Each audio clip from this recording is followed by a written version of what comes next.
Hello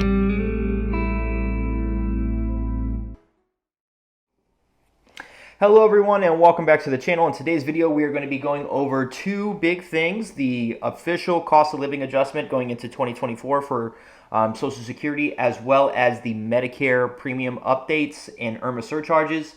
If you're new to the channel, please make sure to watch the video in its entirety so that you don't miss any details that could pertain to you, and also consider subscribing to the channel and turning on your bell notifications so that you're always notified whenever I'm posting a new video. Okay, so here it is. 3.2% in 2024. I think that was within the range of the last video that we did projecting what the cost of living adjustment might be. So here it is, officially 3.2% in 2024. So the way that you would do that, we'll just use easy math here. If, let's say, you're receiving $1,000, you would multiply by 0.032. And that would be $32 on 1,000, so you would get 1,032 after the adjustment. Let's use something a little more practical. I think the average monthly Social Security check is around $1,700. So if we do 1,700 times 0.032, your check's going to go up by $54 a month, gross, okay, if that's roughly what your average is. Now we'll go over to the next thing, okay? So along with Social Security's cost of living adjustment, we have Medicare. Here is CMS.gov for you that don't know. CMS stands for Center for Medicare Services, Medicare and Medicaid Services. So this is their official page, and it's basically saying right here, if we scroll down, in 2024, the standard Medicare Part B premium is $174.70 going into 2024, an increase of $9.80 from 2023. So again, if we're doing 1,700 times 0.032, that's $54.40. So 1,754.40 minus $174.70. This is roughly what, again, if we're saying that the average, and I want to say it's close to that, the average monthly Social Security check is roughly $1,700. In 2024, it should go up to around $1,754 gross, and then your net, if all your deductions is for Medicare Part B, post deduction, so your net deposit is going to be $1,579, $1,580, somewhere around there. Give or take. Diving a little bit further into Medicare, we'll go into the Medicare income-related monthly adjusted amounts, or IRMAA, right? So if you have high income, even if it's just for 1 year and you're already on Medicare, or planning to be on Medicare, if your income was above the threshold a couple years ago. So again, 2024's Medicare IRMAA surcharge is based off your 2022 tax return. If you haven't watched it already, look at my previous IRMAA videos, as well as my video on how to fill out the SSA 44, which is where you would be disputing the surcharge, asking for either a reduction or a removal of it, so that you net as much money as possible from Social Security every month. Be sure to check out those videos. They will be in my, I want to say I have a Medicare playlist. Alrighty, so let's pull up the 2023 IRMAA brackets. Let's see. Nope, don't want that. Although that was Mr. Devin's, that's Devin Carroll, a very great financial planner based out of Texas. If you need a financial planner, go check out his page. Thanks, I'm already an expert. Okay, yeah, so this is Social Security Intelligence. I highly recommend checking out this website, and he's already got the 2024 brackets going. I wonder if he has 2023 on this page. He does not, so he probably updated it.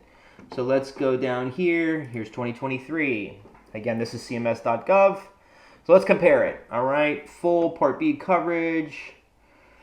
Let me see. Greater than 97,000. Okay, so if you had equal or less than 97,000, you're just paying the standard Part B premium. So this is kind of where it starts to take off.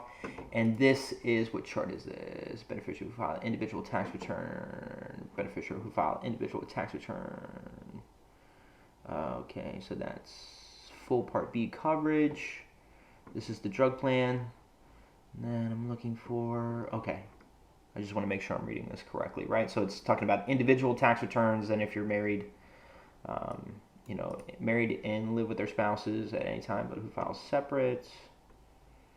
And then there's probably going to be one more.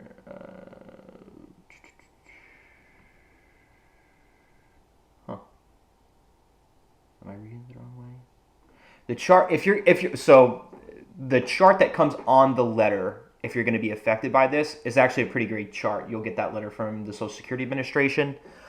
Usually those letters come out like the third or fourth week of November, basically giving you roughly 45 days to kind of plan ahead to manage your money going into 2024. All right, so you can see, let's compare and contrast. Okay, so beneficiaries who file individual tax return with modified adjusted gross income, if you're 103,000 or less, then you're just paying 174. Okay, and this is for just Part B. There is a Part D that you'd have to pay as well, and that's what this is kind of going into, I believe. Part B, immunosuppressive drug coverage only. Yeah, that's drug coverage would be Part D, so that must be the Part D surcharge, I'm assuming. Okay, so if we compare and contrast, so this is 2024. Again, if you're under 103,000 as an individual, you're just paying the 174. If you're between 103 and 129, you're paying 244. If your modified adjusted gross income is 129 to 161, your total, right? So this is your surcharge here on top of 174. So 174 and nothing. If you're below it, the first threshold is an additional $69 to put you at 244. Again, 129 to 161. Your Medicare Part B premium has doubled, essentially, and then it creeps up with every tier, as you can see. And then what it might have been for in 2023, if you're just paying the 164. So situations on where this could come up, if you're just new to this kind of information, you don't really know what this is let's say that you're diving deeper into retirement, and maybe you have a second home, like a property, maybe a rental, whatever it might be, an investment property. It could even be a lot, and you sold it a couple years ago. Then you might be affected by this surcharge, right? And that's usually between that and like a 401k distribution are the things that are going to bump you up without you probably even realizing it. For a lot of people, let's say that you had your empty nester home and now you're going to move into your retirement home. Well, when you sell that property, even though you're flipping that money into maybe a new property, on your tax return, it's still going to show that you made, realistically, a couple $100,000 through the sale of real estate, even though you might have, recycled those funds into your new property. So, or again, your 401k distribution, right? 59.5 is when you can start taking distributions. And I want to say somewhere around 70 is where you can, there might be little to no penalty or tax implication with those distributions. But that's when your tax return is going to bump up. If you sold some stocks privately, maybe you had some sort of third-party platform, whether it's TD Ameritrade, Merrill Lynch, Robinhood, Coinbase, whatever it might be. If you're selling your investments off for whatever reason, it's going to come up on your tax return. So the Medicare Part B, or I should say the Medicare IRMA surcharge, which includes a Part B surcharge and a Part D surcharge, whether or not you have Part D, you will still have that surcharge if you're impacted by it. The government's going off your 2 years previous tax return, right? So in 2020, going into 2024, they're going to be looking at your 2022 return. Going into 2025, it's going to be looking at 2023, and so on and so forth. That happens every year. Realistically, if you're not affected by the surcharge, then you're not going to know about it. But the government gets updated with that information on an annual basis. Okay, so you could have a situation where maybe one year you have like the full, the full surcharge, and then maybe the year after you have a lesser surcharge, or maybe even no surcharge at all, right? So just, again, it depends on your tax return. So what you would want to do is, if you have a situation, and again, you could watch the previous videos I've done to kind of anticipate, I guess you could say, if that's going to happen to you. You could fill out the SSA 44. It's a public form that you can find on Google. Right, so we'll do that right now. Google SSA 44. And there it is, right there. First one to pop up. This is the form, okay? And this is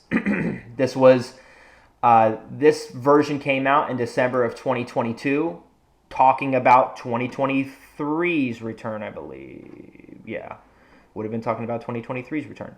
So, and you can see here's all the, I believe, all the same numbers, right? 2020. Oh.